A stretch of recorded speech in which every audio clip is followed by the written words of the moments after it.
यह कहानी है एक ऐसे माता पिता की जिन्हें चार चार बेटियां हैं। पुत्र की चाहत में एक बार वह फिर मां बनती है, लेकिन मानव प्रकृति को कुछ और ही मंजूर था।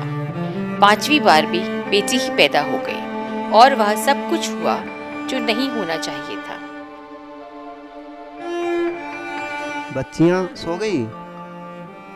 जी, चारों बेटियां अपने कमरे में सो रही है। बस मेरा मन कुछ ठीक नहीं, इसीलिए मैं बैठी हूँ। क्यों, क्या हुआ? कुछ नहीं, बस ऐसे ही। कोई बात नहीं सुनैना, धैर्य रखो।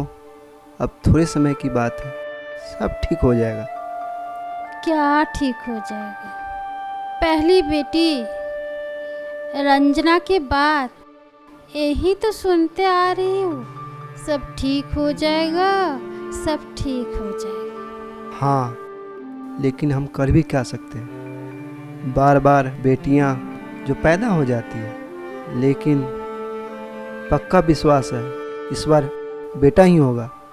ये बेटा ही वंश को आगे बढ़ाता है, माँ भी यही कहती है। देखते हैं, भगवान करे आपकी इच्छा पूरी हो जाए और मेरे को बार बार माँ बनने से छुटकारा मिल जाए।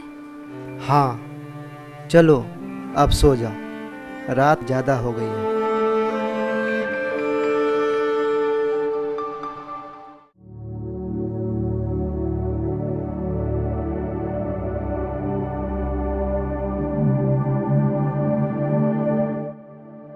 सुनिए जी।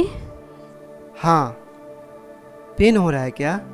हाँ, हमको बहुत दर्द हो रहा है, हमको अस्पताल लेते चलिए।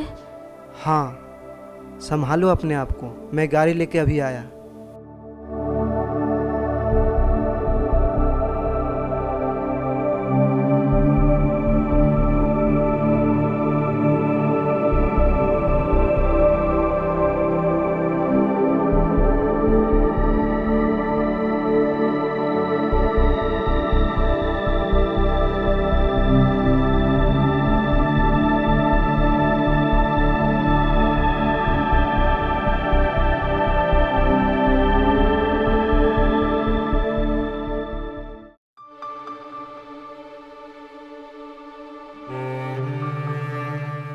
सुनैना।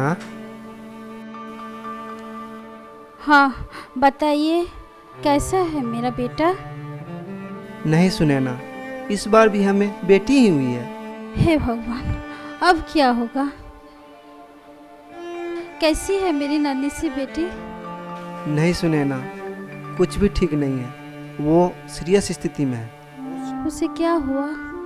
समय से पहले उसका जन्म हो गया, उसे शीशा में रखना होगा। डॉक्टर साहब बता रहे थे उसमें बहुत खर्च आएगा। लेकिन हमें तो कुछ करना होगा जी, कुछ कीजिए जी। हाँ, बेटी के चक्कर में इतना सारा पैसा बर्बाद करना ठीक रहेगा? अपने पास इतना पैसा भी कहाँ है। नहीं, यह कुछ ठीक नहीं हो रहा। देखो सुनैना, बेटा होता तो हम लोग कुछ भी कर लेते, बेटी के लिए हम क्या कर सकते हैं? नहीं, हम लोग यह ठीक नहीं कर रहे। अब हमने सब कुछ भगवान पर छोड़ दिया है। जो कुछ भी होगा हम सबके भले के लिए होगा। नहीं, हम लोगों को कुछ करना ही करना होगा, हम लोग ऐसे छोड़ ही नहीं सकते। हम लोगों को कुछ करना चाहिए, चलिए हम लोग कुछ करते हैं। बहुत बुरा हुआ, हमारी बच्ची नहीं रही। इससे हो गया मुझे, नहीं हो सकते मुझे। डॉक्टर बहुत पैसा मांग रहे थे, हम लोग वो पैसा दे नहीं पाए। मेरी बच्ची मर नहीं सकती।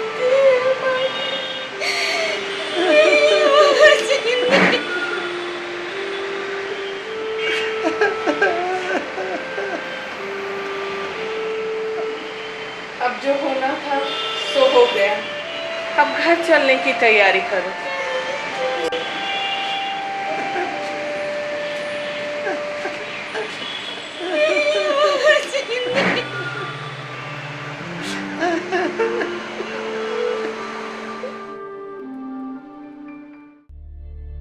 यह एक अकेली कहानी नहीं है। समाज में ऐसी घटनाएं आम हैं। दरअसल नवजात शिशुओं के साथ भी जेंडर आधारित भेदभाव किए जाते रहे हैं और खासकर इलाज के मामले में आंकड़े बताते हैं कि मादा शिशुओं की इलाज में भारी कोताही बरती जाती है।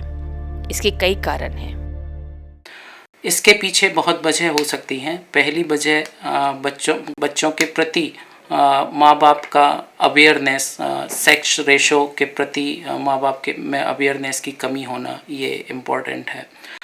उसको इम्प्रूव करने के लिए ये ज़रूरी है कि माँ बाप अपनी बच्चियों पर भी उतना ही ध्यान दें जितना कि बच्चों की हेल्थ पर दिया जाता है। उन्हें उतने ही इलाज की आवश्यकता है जितना लड़कों के लिए इलाज की ज़रूरत होती है।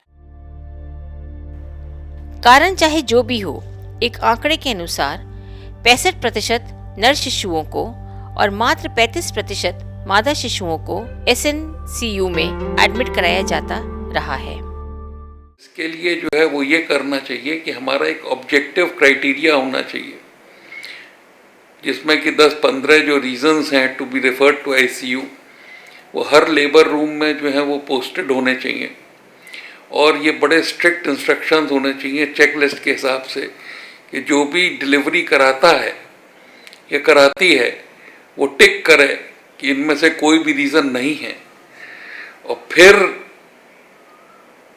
बेबी को रेफ़र करे या ना करे। और ये बिल्कुल ऑब्जेक्टिवली हर डिलीवरी के लिए, हर बेबी के लिए इनको जो है वो एम्प्लॉय किया जाना चाहिए। सरकार इस आंकड़े को कम बनाने में जुटी हुई है।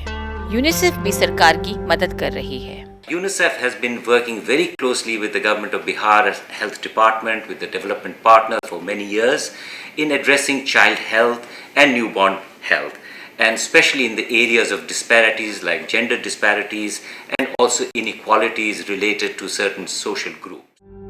सच तो यह है कि जानकारी के अभाव में लोग सही जगह पहुंच नहीं पा रहे हैं और नवजात शिशु के साथ जेंडर आधारित भेदभाव करते हैं। विशेष नवजात देखभाल इकाई SNCU में बीमार शिशुओं को लाने ले जाने की सुविधा, गहन इलाज का प्रबंधन एवं उनके माता अथवा परिजनों का भोजन की सुविधा निःशुल्क प्रदान की जा रही है। इस अमानवीयता को दूर करने के लिए सरकार सतत प्रयास कर रही है। हम लोग के प्राइमरी 2 इंटरवेंशंस हैं। एक, हम लोगों ने अभी हाल में वीक न्यूबॉर्न ट्रैकिंग शुरू कर दी है। वीक न्यूबॉर्न ट्रैकिंग के अंतर्गत प्रत्येक हम लोगों ने 3 कैटेगरीज रखे हैं कि बच्चा 2 किलो से कम का पैदा हो, प्री टर्म हो यानी कि 37 हफ्ते से पहला हो, या जब उसका बर्थ हो उसका ब्रेस्ट फीडिंग ठीक से नहीं शुरू हुआ। इसको हम लोग वीक न्यूबॉर्न के रूप में रखते हैं और हम लोग का प्रोटोकॉल है कि वीक न्यूबॉर्न को ट्रैक करना है, चाहे वो मेल हो चाहे वो फीमेल हो। उसमें हम लोगों ने डायरेक्शन दिया है कि खास करके जो वीक न्यूबॉर्न फीमेल्स हैं उनकी खास करके ट्रैकिंग होनी है और ये ट्रैकिंग हम लोग PHC के लेवल पर करा रहे हैं। ये फ़ोन से भी ट्रैकिंग हो रही है और विजिट से भी ट्रैकिंग हो रही है। आप भी अपनी नवजात बच्चियों के इलाज में कोताही न करें और सरकार के द्वारा दी जा रही सुविधाओं का लाभ उठाएं और अपनी बेटियों को बचाएं। बेटी है तो कल है, बेटियां ही हमारा भविष्य है।